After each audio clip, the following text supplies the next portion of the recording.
Hello friends, income tax के cases की series में आज जो केस हम डिस्कस करेंगे वो सेक्शन 147 के प्रोविजो को लेकर के है। सेक्शन 147 का प्रोविजो ये कहता है कि यदि कोई मैटर किसी अपील के अंदर पेंडिंग है या किसी रेफरेंस में या किसी रिवीजन में है तो असेसिंग ऑफिसर सेम मैटर पर असेसी को सेक्शन 148 का नोटिस भेज करके उसको दोबारे असेस नहीं कर सकता। प्रेजेंट केस में ऑनरेबल दिल्ली हाई कोर्ट के सामने जो इशू था वो ये था कि यदि सेक्शन 68 की एडिशंस का मैटर ट्रिब्यूनल के पास पेंडिंग है और असेसिंग ऑफिसर सेम इशू पर सेक्शन 147 की असेसमेंट कर देता है तो क्या ये असेसमेंट प्रोसीडिंग्स वैलिड है। यही इशू ऑनरेबल कोर्ट ने principal commissioner of income tax versus Gautam Bhalla के केस में डिसाइड की और ये केस 483 आईटीआर पेज नंबर 114 पर रिपोर्ट हुआ और इस केस का जजमेंट 7 नवंबर 2023 को आया। प्रेजेंट केस के अंदर 2 साल इन्वॉल्व थे, असेसमेंट ईयर 10-11 और असेसमेंट ईयर 11-12। केस काफी इंटरेस्टिंग है, असेसी के लिए काफी पेनफुल है इतनी लिटिगेशन को बियर करना, इतनी लिटिगेशन को अफोर्ड करना। असेसी के यहां सर्च हुई, सर्च के दौरान कुछ इंक्रिमिनेटिंग मटेरियल पाया गया रेवेन्यू के हिसाब से और सेक्शन 153A के अंदर असेसी की असेसमेंट की गई। जब यह मैटर सीआईटी अपील के पास था तो सीआईटी अपील ने यह कहा कि प्रेजेंट केस में इंक्रिमिनेटिंग मटेरियल के अभाव में जो सेक्शन 153A की असेसमेंट है वो विदाउट जुरिस्डिक्शन है और एडिशंस को डिलीट किया, लेकिन साथ ही साथ ये भी कहा कि प्रेजेंट केस में प्राइमा फेशी केस बनता है एस्केपमेंट ऑफ इनकम का और यदि असेसिंग ऑफिसर चाहे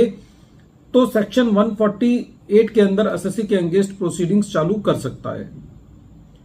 जब ये सीआईटी अपील ने अपना ऑर्डर पास किया जिसके अंदर 68 की एडिशंस को डिलीट किया गया तो सेम मैटर के अंदर रेवेन्यू ने भी और असेसी ने भी उन ऑर्डर के अगेंस्ट ट्रिब्यूनल के अंदर अपील फाइल करी। जो सेक्शन 153A के अंदर असेसमेंट ऑर्डर्स पास किए गए थे वो ट्रिब्यूनल के पास पेंडिंग थे। In the mean time assessing officer ने असेसी को सेक्शन 148 का नोटिस भेजा और सेक्शन 147 के अंदर असेसी की असेसमेंट कर दी, सेक्शन 68 का एडिशन कर दिया। अब असेसी के 2 मैटर पेंडिंग थे। सेक्शन 153A के लिए असेसी जो है वो ट्रिब्यूनल में था और जिस मैटर के लिए ट्रिब्यूनल में था सेक्शन 68 के एडिशंस के लिए सेम मैटर पर असेसी के दोबारे असेसिंग ऑफिसर ने सेक्शन 147 में असेसमेंट कर दिए सीआईटी अपील के ऑर्डर को आधार लेते हुए और इस तरीके से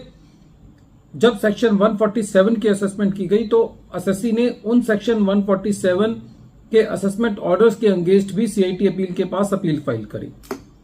सीआईटी अपील ने उन दोनों एडिशंस को कंफर्म कर दिया। जब ये मैटर ट्रिब्यूनल के पास गया तो असेसी की जो मेन कंटेंशन थी वो ये थी कि सेक्शन 147 का थर्ड प्रोविजो असेसिंग ऑफिसर को ये पावर देता है कि वो किसी भी इनकम को जो कि एस्केप हुई है उसको असेस या रीअसेस कर सकता है, लेकिन जो इशू किसी अपील रिवीजन के अंदर पेंडिंग है उसको सेक्शन 147 की प्रोसीडिंग्स का हिस्सा नहीं बनाया जा सकता। जब ट्रिब्यूनल ने इस मैटर को सुना तो ट्रिब्यूनल का ये कहना था कि प्रेजेंट केस के अंदर जो असेसी के सेक्शन 153A की अपील्स पेंडिंग हैं उनके जो ग्राउंड्स ऑफ अपील हैं उनको देख करके ये पता चलता है कि ग्राउंड्स ऑफ अपील के अंदर सेक्शन 68 के एडिशन का मैटर है और सेम ग्राउंड्स पर असेसी को सेक्शन 147 का नोटिस भेज करके उसका एडिशन किया गया। इसलिए जो सेक्शन 148 की प्रोसीडिंग्स थी वो वाइड एब्ड्यूशो है और ट्रिब्यूनल ने सेक्शन 147 के थर्ड प्रोविजन को आधार मानते हुए असेसी की प्रोसीडिंग्स को क्वैश किया जो कि सेक्शन 148 की प्रोसीडिंग्स थी। फ्रेंड्स, केस बहुत इंपॉर्टेंट है। जब रेवेन्यू एक इशू पर ऑलरेडी पहले हार चुका होता है या सेम इशू ऑलरेडी अपील का पार्ट होता है और रेवेन्यू जब उसी मुद्दे पर दोबारा 148 की प्रोसीडिंग्स चलाता है एक्स्ट्रा प्रिकॉशियस होने के लिए, तो ये असेसी के लिए एक बहुत तकलीफ की बात है क्योंकि सेम असेसमेंट ईयर के लिए असेसी को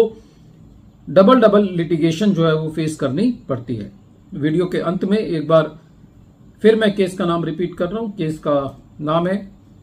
principal commissioner of income tax versus Gautam Bhalla, और ये केस 483 ITR पेज नंबर 114 पर रिपोर्ट हुआ और इस केस का जजमेंट 7 नवंबर 2023 को आया। Thank you friends.